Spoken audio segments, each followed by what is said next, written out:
Everyone's having a great evening. Thanks for the recording, Jocelyn. Yep. And we'll start. Our first item on the agenda is public comment. Is there anyone here for public comment?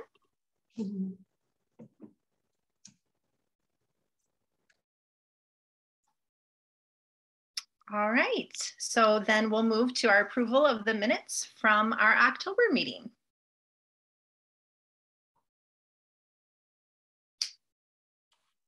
So I'll start off. This is Robert. I did get an email from Ralph saying that there were 2 corrections that he wanted made, and they were good corrections. I was on vacation when he sent them, so I haven't made them. So I'm going to verbally tell you what they are, I guess. Let me just, because I've already made the changes in my copy, but they're not in the copy that went out to people.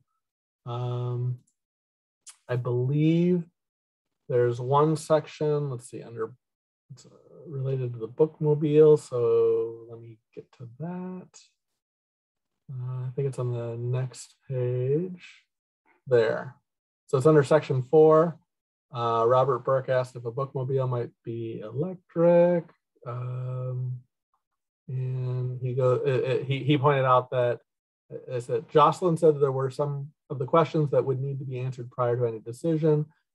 I had misheard. It was actually Art Waldman stated that an electric vehicle would need a charging station, and I had written down Ralph. So my apologies for that. I've corrected it in my version, and that'll be the official version.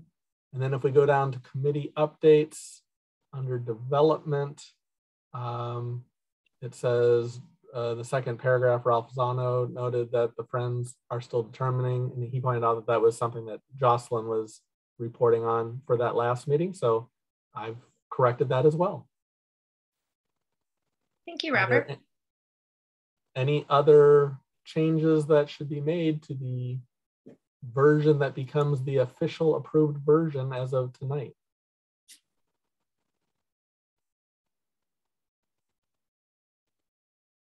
I make a motion to approve the minutes as amended. Thank you, Rose. Is there a second? This is Robert. I'll second the motion. Any further discussion? All right. All those in favor of approving the minutes, say aye. Aye. Aye. Any opposed? Any abstentions? All right. Moving on to the vendor report.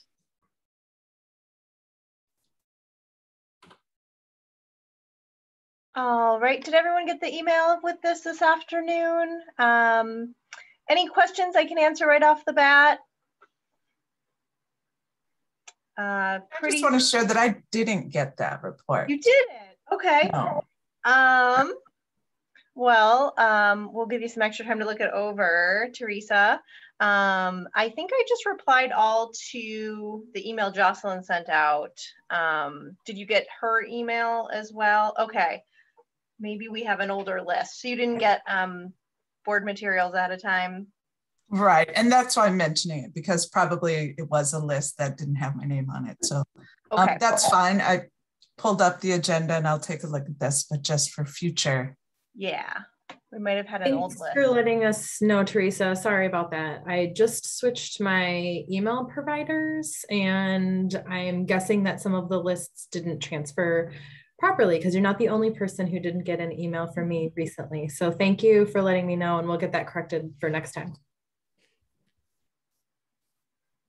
Otherwise, a pretty standard month with spending. I think from my view, the only kind of interesting anomaly to note would be at the very end, our payment to BSI under next chapter, which was that initial furniture order for the Archer room that Jocelyn talked about last month. So that's the chairs and tables, with perhaps more chairs to come if we like that first set that we get. Otherwise, pretty typical month, but happy to answer any questions if something, you see anything on there. Yep.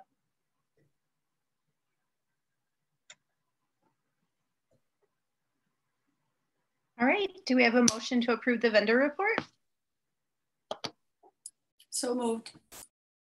Second. Thank you. All those in favor say aye. Aye. Hi. Aye. Aye. Any opposed? And any abstentions? Thank you. All right, Beth, if we could just spend a quick sec with the funds held outside the city and then a quick rundown of the 212 fund as well, please. Yes, thank you. Okay, so these are for funds that we review every month that are held outside the city. The Libraries Foundation held with SCLS. We just received that reporting on that today, and you can see that went up slightly to over 3,700. The endowment, the general endowment and the large print endowment actually went down slightly this month. That's held with Madison Community Foundation. And then lastly, our operating spending with the Friends of the Library. We are now down to about 15,000 for the rest of the year. And this is Robert, just to make sure I get it right. Who made the motion? I think Art seconded it, but Yes. who was the primary? Are you talking about the vendor? For the vendor report? For approving the vendor report, yes. It was Cindy. Thank you, Cindy. It's if I'm not looking up at the right time when people make the motion, I can't tell who said what. I'm sorry, I should have identified my. I'm learning too. It's all good.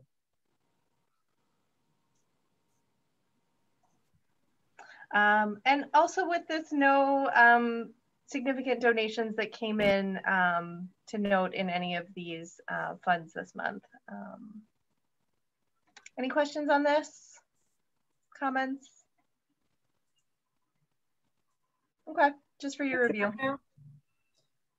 Thanks, and thanks for keeping track of that for us every month. It's nice to see the month to month, even if it's small. Some quick notes on the 212 operating fund. I wanted to point out a couple of things that we'll start to see a little bit of movement on after the last of the year as we begin to reconcile our balances with the city finance department. So under public charges for services, and this first page is our revenue, where our revenue comes from. So again, we have the intergovernmental revenue from the cross-county borders, the county aid, which is Dane County, and then the general fund allocation. And then additionally, we have copies and faxes. So every year we estimate based on previous year's services, what we can expect to generate in revenue at 10 cents a page for black and white copies. We do also do color and faxing as well. For a little extra. So normally in a healthy budget year, we would estimate $24,000. This year, obviously that's going to be not met. And so this is one of the areas that will get reconciled with the fund balance out of the operating. So taking a quick look at our operating fund, right now we are over in our part-time permanent positions, the 111 account, which we were expecting and predicted. And then we have some of the slight overages in the 232 postage, which will also be reconciled at the end of the year in relation to our interlibrary loan, USPS, FedEx, and UPS services. And then the link services, which was just under $200 over.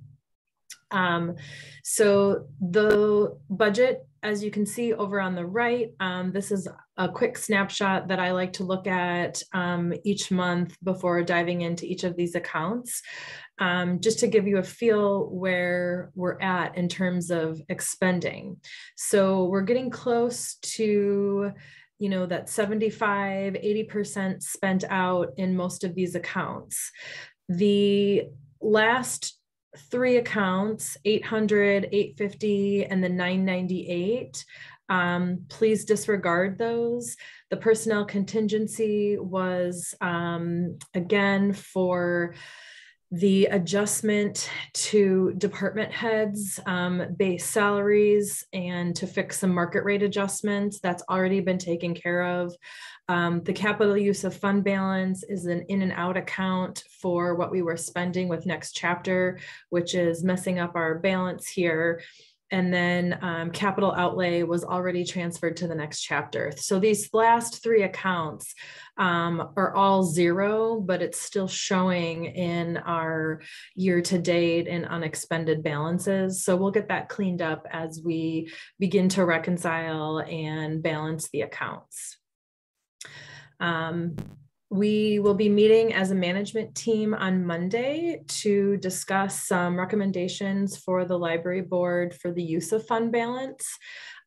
This will mostly include things related to the facility, but also perhaps some services and some earmarking for perhaps some capital projects or emergency funds, and also the exploration of the mobile library services. So any questions on the operating account?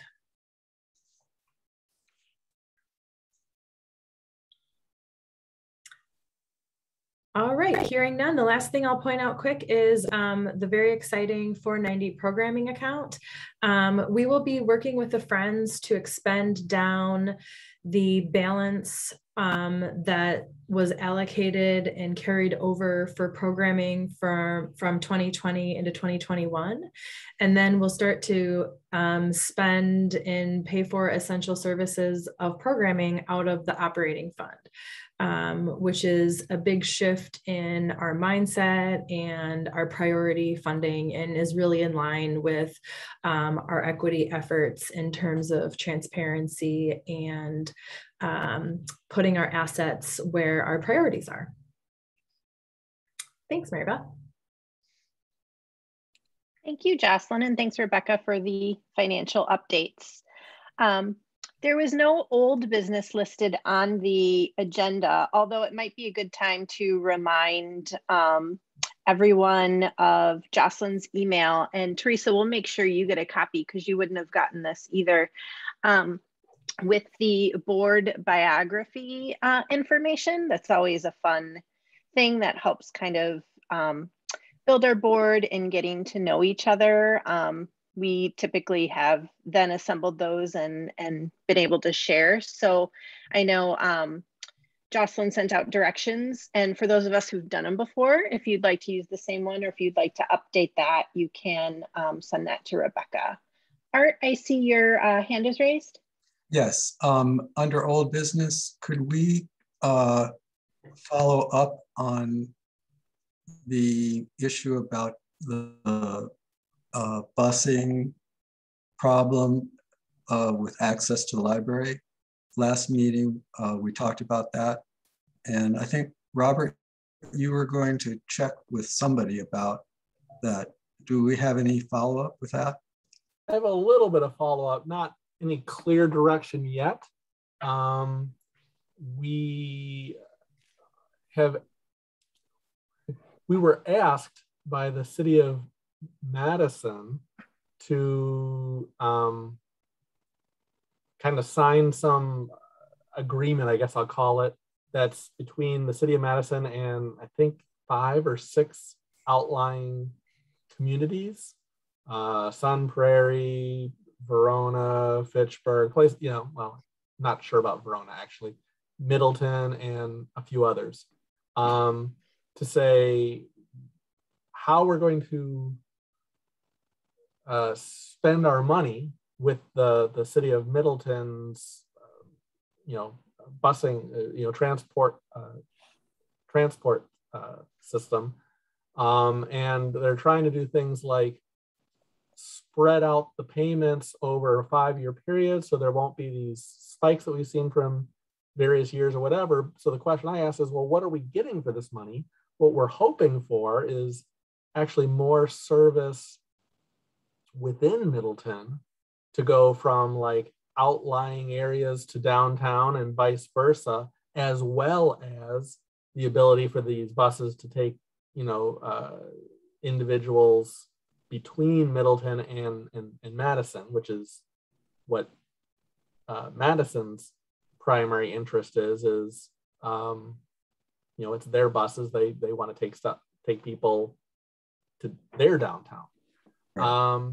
And that is something that city staff, specifically Mark Opitz, who is our bike ped and transport expert, is working with them on to figure out what options are available. But at this time, I have no commitments from anyone that is achievable, or if it is achievable, will that change pricing, or will they have to drop some other routes to allow for routes that would be more Middleton focused? So my answer is I don't have a clear definitive answer yet, but I am pursuing that as a question that I think is important for our city of Middleton. So I guess in summary, it's in progress, and that's my status update as of today. Okay, and I listened to I forget what they call it, the Middleton long-range planning something or other. Strategic plan, yes. And they were discussing that that's sort of an issue as well, to try to get something better for the city of Middleton. Yeah, because you're absolutely right. The way the buses run, in the morning, all the buses are picking people up and taking them to Madison, and then they reverse the direction. And that's why when you want to go back the opposite direction, you can't go the opposite direction because it only runs one way. So you can't get home again. You're absolutely right. Yeah. So thank you for doing that. I appreciate it. Let's keep following up, both myself and you, because I think this is an important question for our community, and I don't think we have the answer that we want yet. Yep. But thanks for giving me the chance to talk about it today. That's perfect. Thank you. Thanks, Robert. Thanks for bringing that up, Art. Mayor Brar, I see that you've joined us, and maybe you have something to add. I see your virtual hand is raised. Yeah, I want to say thank you to Art for asking that question, and thank you to Robert for his answer. It is a very difficult problem, and what we really need in the long run is a bus which circulates in Middleton. And I guess I hope someday we can achieve that. So right now, the way Art defined the problem, that is absolutely true. And especially there are underserved areas. They can come to the library right now if the parents don't have a car. And the Robert is right that, we have some discussions, but there isn't any progress. So if we have to serve the underserved, we need to find the solution, busing solution, or some other way of transporting those kids to the library, or we have to find some other way how library can serve them. So I think that's a great question, and thank you for what you're doing. And I want to also welcome the two new board members they are not that new, that's Corinne and Teresa Kim. So thank you.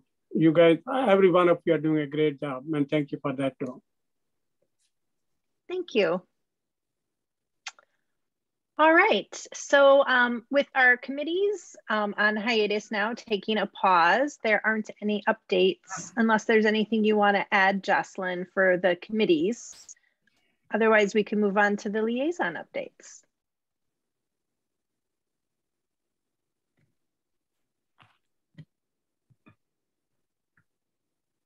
All right, liaison updates. Robert, is there anything else in addition to the transportation topic we just talked about that you'd like to add for the city?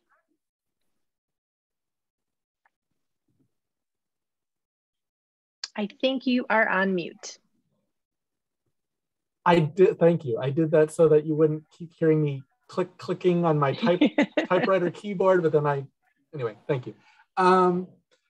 So yes, I have a couple announcements. One is that this is still budget season. The city of Middleton did just have a public hearing.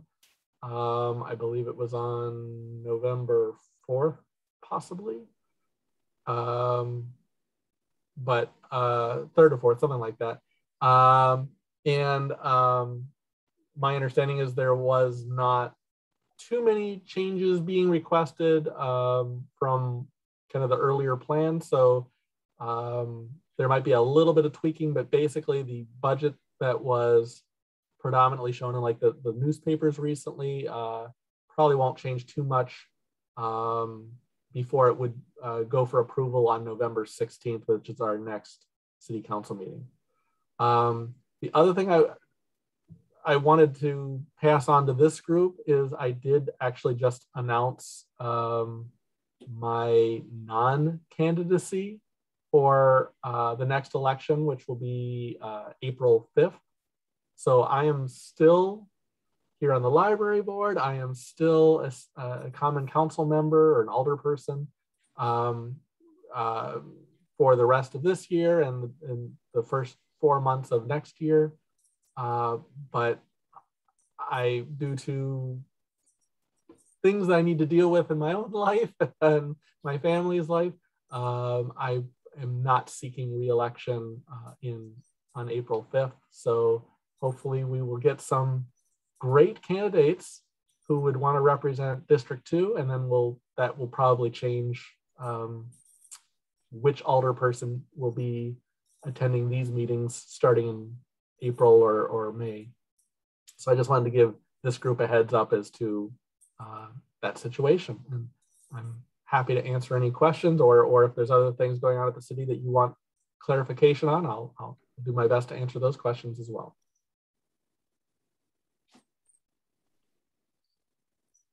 Thank you, Robert. Those decisions aren't always easy and balanced with personal things and work things, and your other efforts is always, something to manage. So it's not an easy decision for you, I'm sure. And we will, very much enjoyed your time on the board and having you on the council and working with you for the next few months.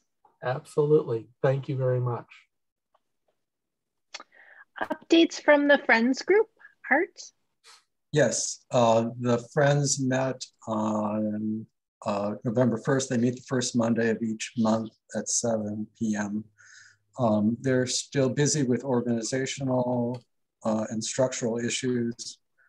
Their big push in the next month or so is a membership drive and communicating with current members and trying to recruit additional membership and getting that up and running. The only other things that came up at the meeting, they are going to be setting up a liaison through the Chamber of Commerce. And I just saw an email, I think from Jocelyn, I'm not blocking on her name, who was president before you, Mary Beth. She's in charge of the Good Neighbor Festival. Yeah. And asking the Friends to liaison with them as well and get involved in that as a vehicle for publicizing the Friends in the community. And that's basically it. Unless Jocelyn, is there anything else you want to add? No, Art, thank you so much. I think that pretty much sums it up. They will have been working with me and Patrick on updating the website. So the Friends website is getting a nice refresh to fall in alignment with some of the updated organizational things that they're doing, and then to really match and complement that annual membership letter. So yeah, Art, at some point, maybe after the first of the year or so, and as the Friends continue to stabilize organizationally, we could talk a little bit about what support from the director and the liaison look like in terms of meeting attendance and things like that, but no rush whatsoever. And it's just really nice to have a really fresh, positive perspective and boost of energy from a great group of volunteers. I'm wondering, this is Rose, and I'm wondering whether they have any kind of idea of how they might reinstitute a book sale at some other location, or is that too early because there's too new a group that's running this Friends group at this point? I think at this point, that's not something that they're addressing. Okay. Thank you, Art. Updates from the school district. We've just finished the first quarter of the school year. It's hard to believe, time is flying by. We are excited now that our youngest learners are now eligible, students 5 and up, for the vaccine, and many of our staff are receiving their boosters to help make that convenient for families that choose to access the vaccine. We are having clinics on site after school and continue to offer testing available at a few of our locations. With the mask mandates expiring soon, we're surveying families to look at their comfort level about what masking should continue to look like in our schools. And the final update is with our transportation. If you or anyone you know has or is interested in getting their CDL, we would love to have you drive for us. We are 8 drivers short. So we are doing a big plea to the community to try to get more drivers, to avoid trying to consolidate routes or change our bus requirement distance to have more, make that more stricter, I guess I should say, so that some students may need to then walk to school. We really want to avoid that and are pretty desperate. It's not unique to our district. It's happening nationwide, along with sub shortages and food supply shortages. But that's one of the most recent issues kind of facing the school district. So would love to have anyone who would love to drive a bus come and drive for us. And those are my updates. Anything from the community?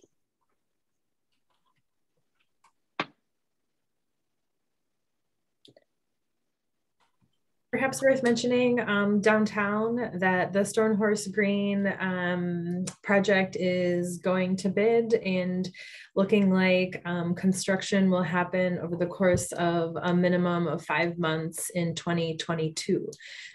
So that'll really shake things up downtown, and I don't think the design has changed much since the original proposal. But something to look forward to in the downtown. Great. Thanks, Jocelyn. And with our equity, diversity, and inclusion efforts, there's a small group of us meeting this Thursday. I was a little late in helping arrange our small group subcommittee to meet. So we have that scheduled on Thursday with more planning with our work and really looking at how we're embedding that into how we live and serve in the library. And I don't know if the others have anything they'd like to add to that.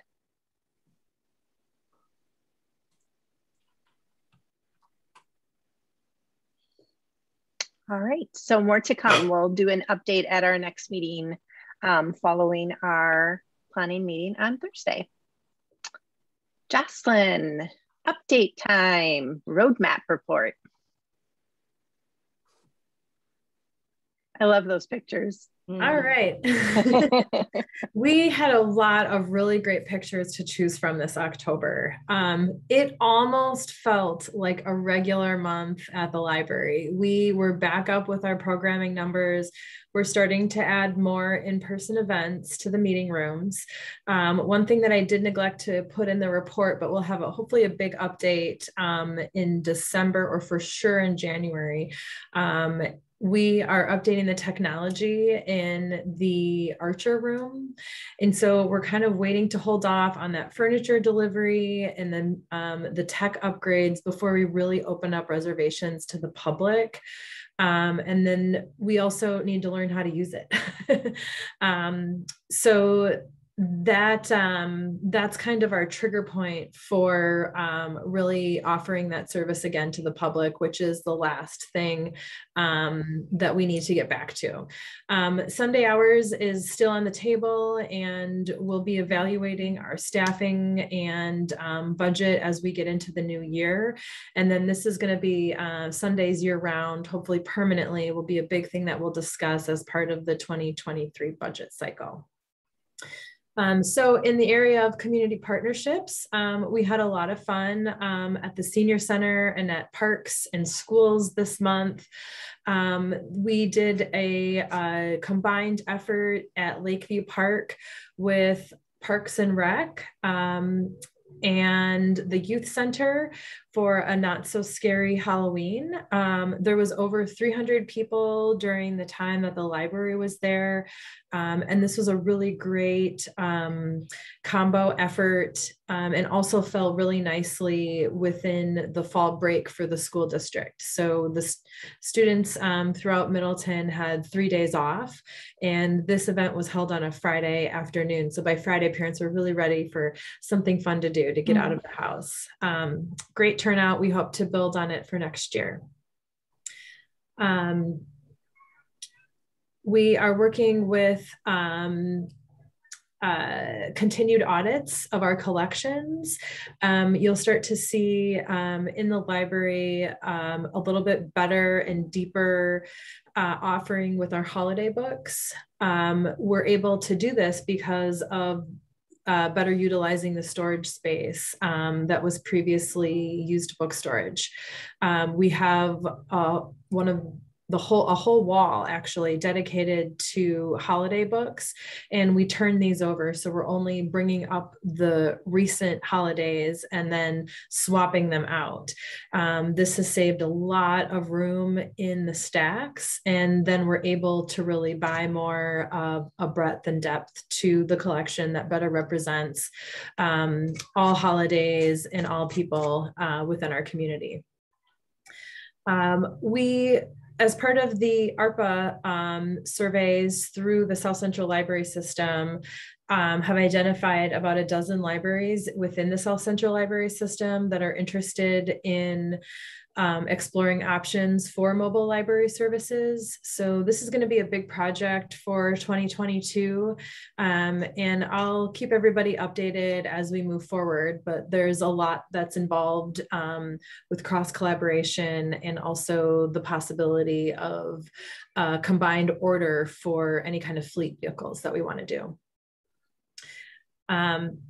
We've been having a lot of fun getting back to some of our regular partnerships in regards to programming that are offer a little bit more of a specialized approach and supplement and complement a lot of the bread and butter programming like Storytime that we offer. So CI Pediatric Therapy Centers is a great partner, and they really weave in a lot of music, dance, other techniques and things that are really popular. About half of our story times right now are happening in person, and there's a waiting list almost every time. So this is something that we're going to keep building, and are looking at numbers every week to see where and at what point do we stop virtual programming, or is there still a demand for also virtual programming? How can we recycle content and make the most of some of the work that we've already done in the past, especially when it comes to things that we've recorded? We've been having a lot of fun experimenting with different ways to use the building, which are really drawing upon that second goal of the Next Chapter project, create flexible spaces for new ways of gathering.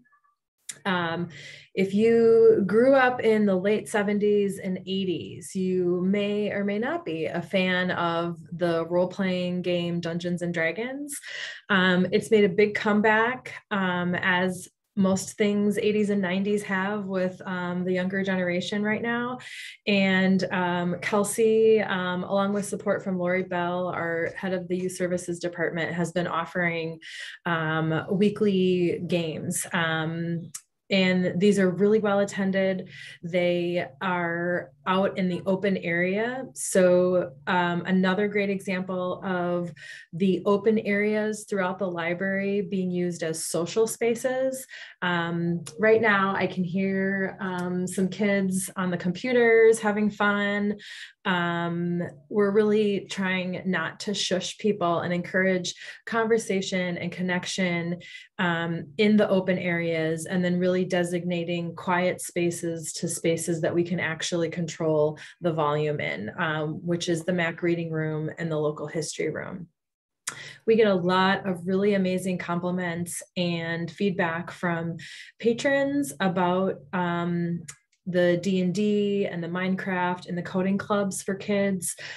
This is something that is not necessarily offered at the school district, and feel like we've really been able to build on the hard work that Brian Miles and a few other folks have established through the Media Maker Lab that was started before I even got here with a grant. So really awesome that kids have come back and are really wanting these programs. I was not at the pumpkin carving, but this was a great example of how staff are working a little bit differently together and planning events. So really trying to focus on maximizing the meeting room space and also piggybacking on programs, so that way we're not competing for meeting room space with each other, and then just creating a solid block to free up more time eventually for what can be public reservations. So offering pumpkin carving for little kids and families earlier in the day, and then teens in the afternoon, and then adults in the evening. There is a lot to be said, and we get a lot of feedback from adults that they appreciate being able to come to a program that might be appropriate for all ages, but have the designated space available for adults. And we had a great turnout for the pumpkin carving. I was also really excited to hear that this was a lot of families' first times carving pumpkins. Either it's a new tradition, or perhaps they're new to the US and really took advantage of the library as a place that provided all of the materials, along with a little bit of instruction and lots of encouragement. Amy has been super busy this last month, especially at the schools. She's visited all of the second grade classes, almost all of them. She's finishing up a few this month. And normally this is an annual event for us at the library where we've worked with the school district on coordinating busing and brought the students to the library for a tour and a special story time. And we register them ahead of time for library cards. So they go home with an understanding and familiarity of the library, and also a library card. For reasons due to the pandemic, bus driver shortages, and other logistics, Amy's been visiting the kids at the schools. So it's always really exciting when we have kid after kid after kid come in with their adults and caregivers, because Amy visited their classroom. This is exactly what we want to have happen, and it's thrilling when it works. We've all had a moment at some point this last month where some kid has come in asking if Amy's here, and they have their special little wallet with their library ready for their library card. So it's always a thrill. And something we look forward to every year, and we weren't sure how it was going to go this year. So huge props to Amy for all of that work and encouraging kids to come in, and to the kids who actually have their adults bring them. So like I mentioned, October was a huge programming month. 93 programs with over 2,000 attendees. That includes all of our outreach efforts. So we're getting back up to some of our regular numbers and starting to build on what's working. We've done a lot of internal work organizationally this year with the organizational chart reorg, the reclassification of the library assistants, and then really preparing for the hire of the deputy director, which we'll post for later this month. With help from HR. A lot of this seems like kind of no-brainer stuff, but when you look at how the library has been operating for decades and decades, really indicates a huge mindset and workplace culture shift for us, where we're really uniting around our operating procedures in a way that we haven't done intentionally before. This includes all kinds of things like breaking old habits, starting new ones, discussing and deciding where and how and why things happen the way that they do, establishing best practices, creating some standards for customer service. So all of this big organizational work is really starting to fall into place, and we're going to be ending the year knowing where some of our priorities are for next year, especially in relation to the deputy director taking over a lot of operational day-to-day decision making, but also really looking at how far we've come, which is pretty astounding considering just a year ago we were inventing and reinventing every operation at the library because of the pandemic. I'm really, really proud of staff for trying something new and sticking with it, and being willing to concede or make concessions or compromises for the greater good of the library and operations. We've had a couple of new staff. We've got Kira, May, and Zoe that have joined us as pages. I've mentioned this a couple meetings ago, but we've made huge strides in our hiring practices at the city, thanks to Brian Woltopper in HR. And we're really starting to see that pay off with our entry-level position with the pages. Right now, our pages are still making less than $11 an hour. And I'm working with Brian, who's also working with other municipalities in Dane County and a couple across the state to evaluate those entry-level positions and create a better plan that we can propose to council moving forward for base pay in regards to the minimum wage hikes that we're seeing across the country. I'm always a little surprised that we have such a great candidate pool when the pay for entry-level positions is not super great. You could make more money working at McDonald's than you can at the library. So it really is a testament to how much people believe and trust in public libraries and want to be a part of that. So we're really thrilled that our candidate pool is staying solid so far. And then lastly, we are in the process of accepting applications for the first ever scheduled annual Christensen Family Art Gallery. We've had the same artist up since I think August, I believe, Paul Brisky, who was generous enough to jump in and share his work with us, even though we didn't have all of our policies and procedures and application stuff in place yet. And starting in January of 2022, we'll have 4 artists cycle out throughout the year. This is really exciting because not only is this possible because of the generosity of Bruce and Linda Christensen, but also really points towards the effort that we're working towards with our artist in residency program. So eventually we'd like to be able to select artists that also are working and teaching artists that can then work with our programming team on building some programming around their medium and compensate artists fairly for their time for doing that. So therefore supporting artists financially in the community through library programming assets. That's all that I've got highlighted as of right now. Are there any questions that I can answer? I can't figure out how to get the hand signal, so I'm putting my hand up. This is Rose.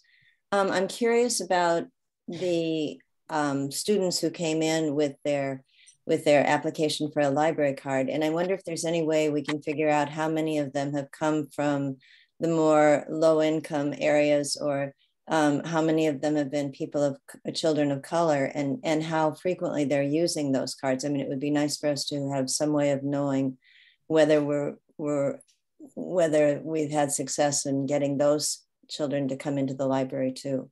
I think it's great that Amy's going out to all the schools and that there's been a nice influx of students, but sure. Yeah. Sure, a couple thoughts on that. So the hard facts that we collect and can point back to our location. So we have in the past broken down our card holders by district. So what district within Middleton are active card holders.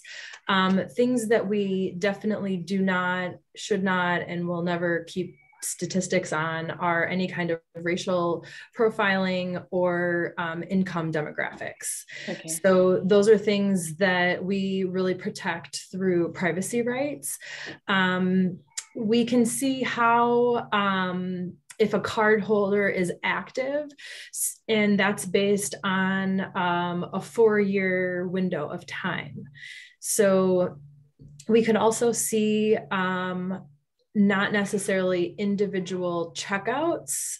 We wouldn't want to keep track of that, but we could keep track of how many checkouts per card holder in each district.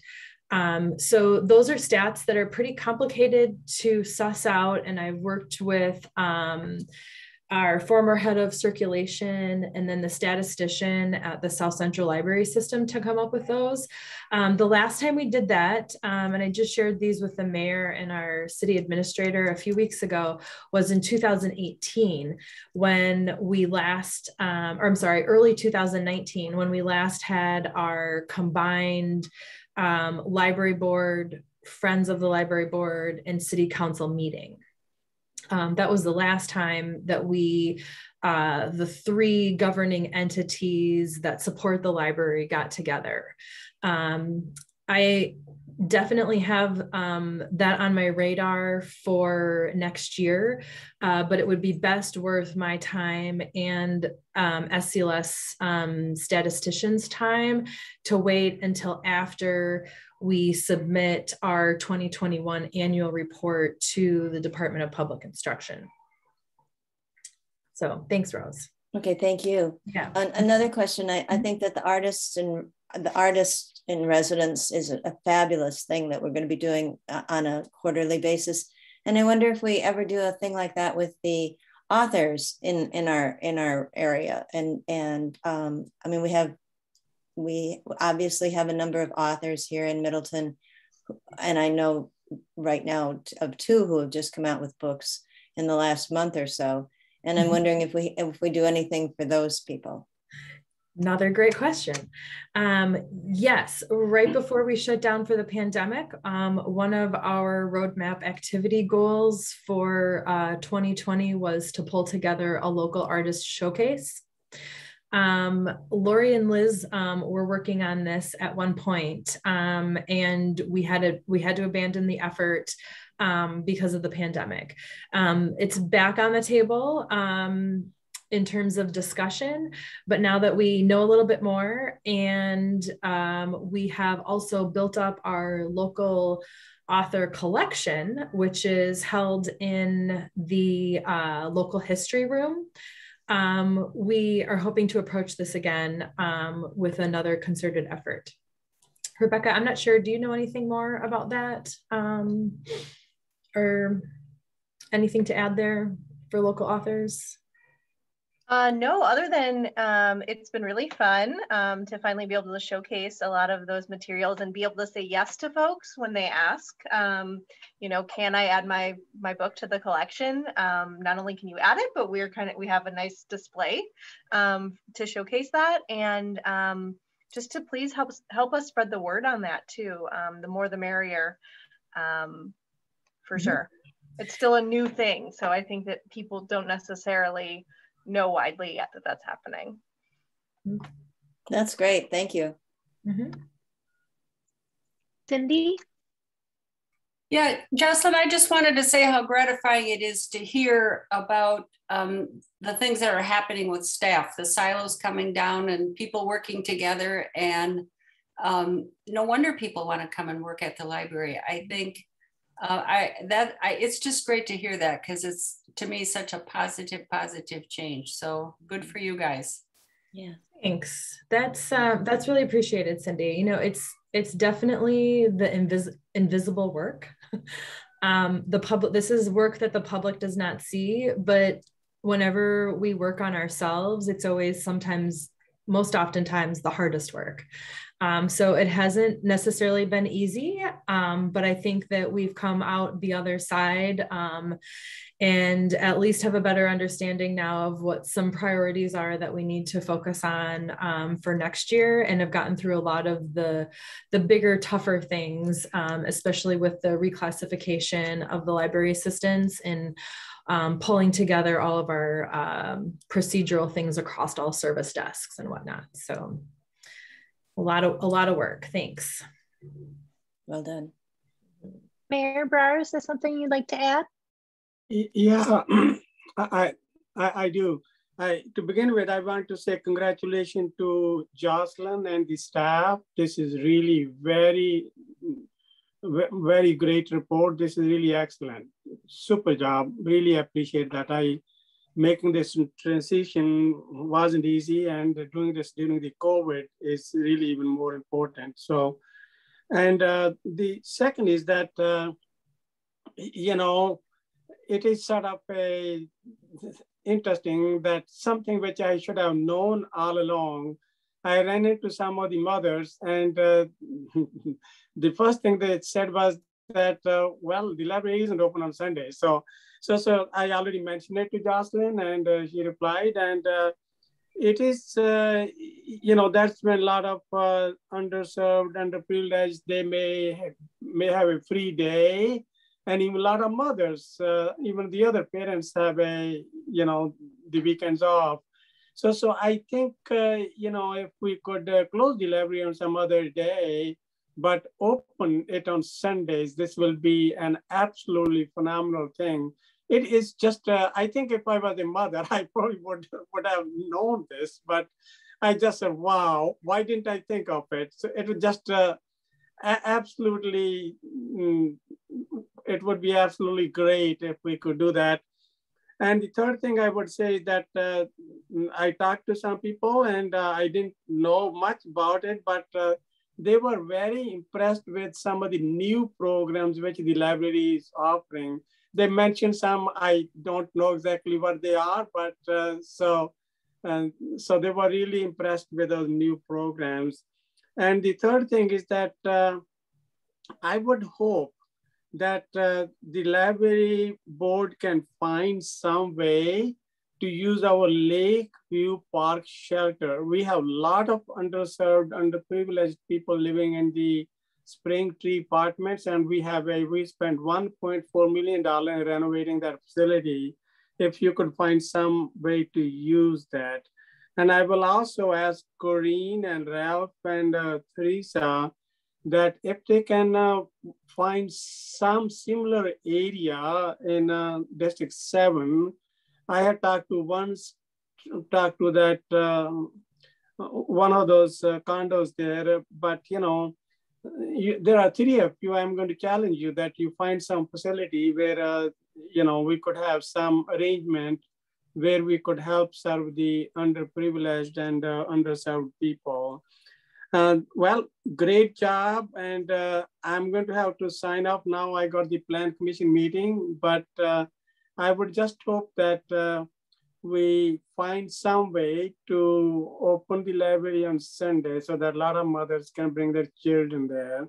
And let's find a way so that we can help the underserved and underprivileged by opening up something at the Lakeview shelter, and also Ralph and Teresa and Corinne would find something in that part of the city. Thank you, thank you, thank you. Thank you to everyone for doing an awesome job. Thank you. Just to give you a little bit of an indication as to where, what our traffic and door count is at right now. For the month of August, we had just over 16,000 people in the building. Back in July, was our height of just under 17,000. September was just over 14,000, and then October was 15,500. Previous to our closure, back in, if we look at 2019,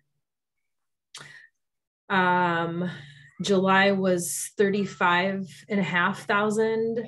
August was 32,000. September was 27. And I'm rounding here. In October was 32,500 people. So these are kind of the numbers that we're really looking at. And as we hopefully start to grow again with the number of people in the building, we'll look at schedules and staffing levels to see where we're at and how we might be able to shift some of those to Sundays.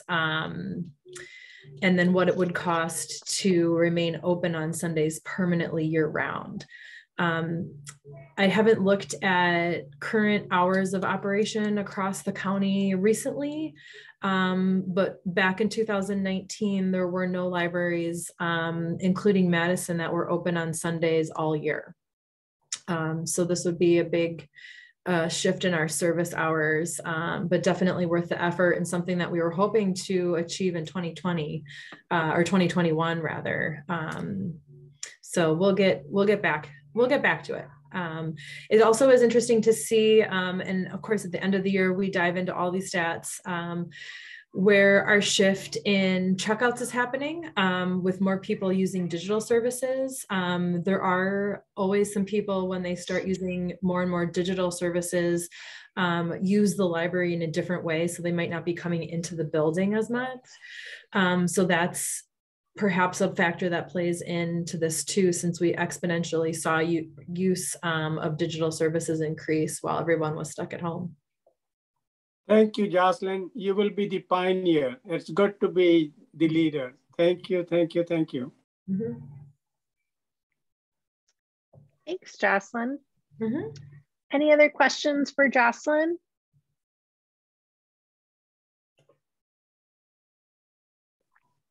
Thanks for the report, Jocelyn. And I've said it before, but I'll just reiterate, appreciating the monthly reports and the alignment to the strategic plan in each of those goal areas.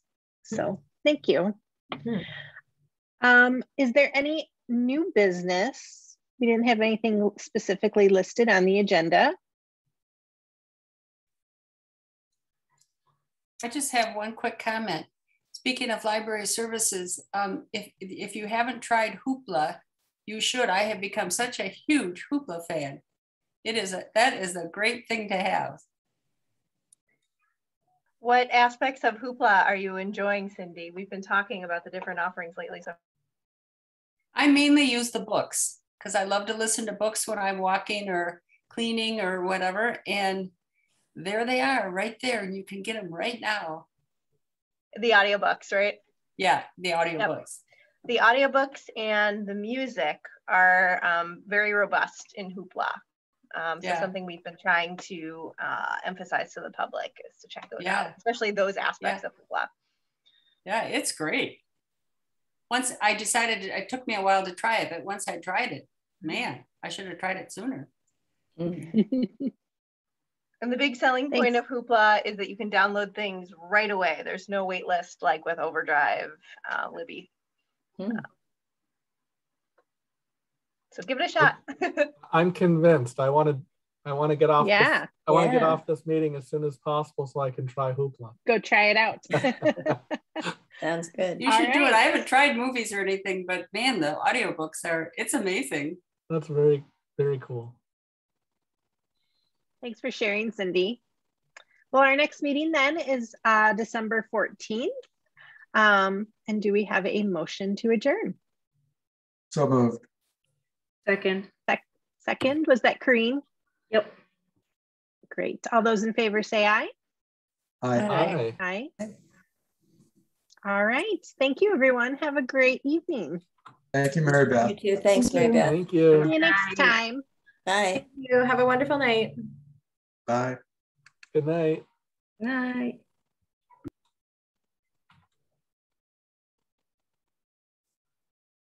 Good night, John.